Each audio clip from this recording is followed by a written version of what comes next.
Hello, everyone, and welcome to our third installment now of a 5-part series on whether or not one has to have a great voice to earn a living doing voiceover.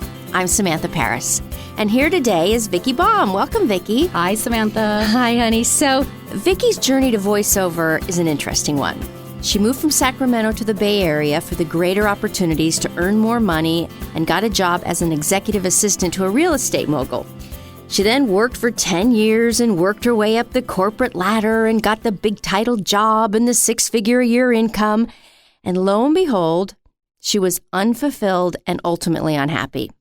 And then she had a moment of clarity. And what was that, Vicki? I asked myself a really important question. I said, when was the last time you were excited about something or you were passionate about something? Uh-huh. And then I realized the 1 week out of the year that I loved my big title job was when we did the awards ceremony for the realtors. It was all of the Oscars. So I got to be the person in the back of the room saying, ladies and gentlemen, please welcome to the stage, founder. Ah. And I thought, wow, this is fun. Mm-hmm. And 10 years earlier, I had been watching a documentary with my boyfriend at the time. And I thought, God, it would really be cool to earn a living narrating documentaries. Uh-huh. Being sweet and nice, he brought me this information package for a place called Voice Tracks. Oh, my gosh. Which is so weird. And I took it and I thought, well, this would be great, but I need to be responsible. You know, I had to have a real job. Mm-hmm. And so I put it away and went up the corporate ladder. And so then fast forward 10 years and I remembered Voice Tracks. And I immediately signed up for the Finding Your Voice lecture. I'm telling you, I was sitting there for not even more than 10 minutes. And I'm like, this is where I'm meant to be. So what happened? So in the 3 months between my Finding Your Voice lecture and my first beginning class, I got laid off. Oh. And you would think, oh, I'd be so happy to get laid off. But actually losing my job was more stressful than being in a job I hated, because at least I had money and I could pay my rent. And You were in control. I was in control. I was really depressed. But I thought to myself, you know, I have this little dream that's way out there in the future. And it was just that little spark helped me say, I'm just going to soldier on, try this voiceover thing and see what happens. Mm-hmm. You know, I have to ask you a question. You loved making the announcements for your Academy Award type presentation and you enjoyed watching documentaries. Yeah. Okay, I get that. But had anyone ever said to you in your life, oh my gosh, you have such an amazing voice, you should look into radio or voiceover or anything? Never. So you just thought it was fun. I've thought I would interesting. I've always been a performer. I've played the cello, the piano, the guitar. I was the witch in Hansel and Gretel. But no one ever commented on your voice. No. Nothing about some great voice I had. Mm-hmm. So I started taking classes, immediately felt at home. The irony of it is that I felt I didn't have to act around these people. I could just be myself. Mm-hmm. And that's when I realized I had been acting for the last 10 years. And that's why I was so unsatisfied. Wow. I was playing a role, and no amount of money or power or title was ever going to fill that. Mm-hmm. So I do remember one of my first really big epiphanies with you. We were in a private lesson together. Mm-hmm. And out of the blue, you said, somebody was a character and they had to play Vicki. What would those specs be? I knew the answer. I'm like, oh, I know that answer. Professional, intelligent, authoritative. And you're like, whoa. Okay, yes, those things are a part of you, but that's not who you are. I see you as laughing and joking and smiling and caring and friendly, a person that people love.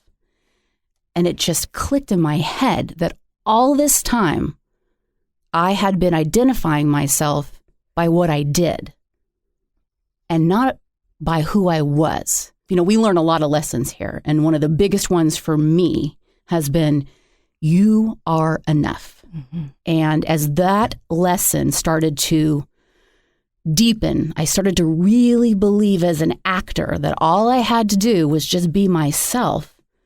The beautiful, beautiful side effect of that was that I started to just accept myself in my personal life. Mm-hmm. And as that deepened, I started to lose weight. Really? Yeah. And easier. I mean, I had tried everything you could possibly try with no success. I mean, to the point where I was literally probably on the verge of having diabetes when I first came to Voice Tracks. Mm-hmm.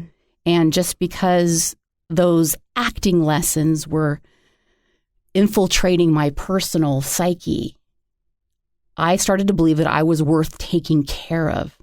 And that's why I started eating better and exercising. And to this day, I've lost nearly 100 pounds. That is amazing. Yeah. And I've been able to keep it off and have a little bit more to go, but I feel completely in control of that aspect of my life where 4 or 5 years ago, actually my whole life, I had never been in control of it. All right. Well, now let's fast forward to today. Yes. First of all, how many years have you been here studying? 6. Okay. And you've now been a working voice actress for how many years? About 2.5. 2.5 years. Yeah. Okay. A working voice actress. Ta-da! Not just occasionally working voice actress. A working voice actress. So how does that feel? And again, I'd like to know at this point, when you go to sessions, when you or auditions, like, are people commenting on your voice? What kind of roles do you get? What? Well, yeah, it's surreal. Like, I still get up every day, and it sounds cliche, but I get up and I pinch myself and I say, is this really my life? When you set out, when you have a goal and it's out there in front of you, and you work hard and you dedicate and you sacrifice, and you do have to work hard for anything. Absolutely. And especially voiceover, you have to work hard. It's not an easy, quick fix.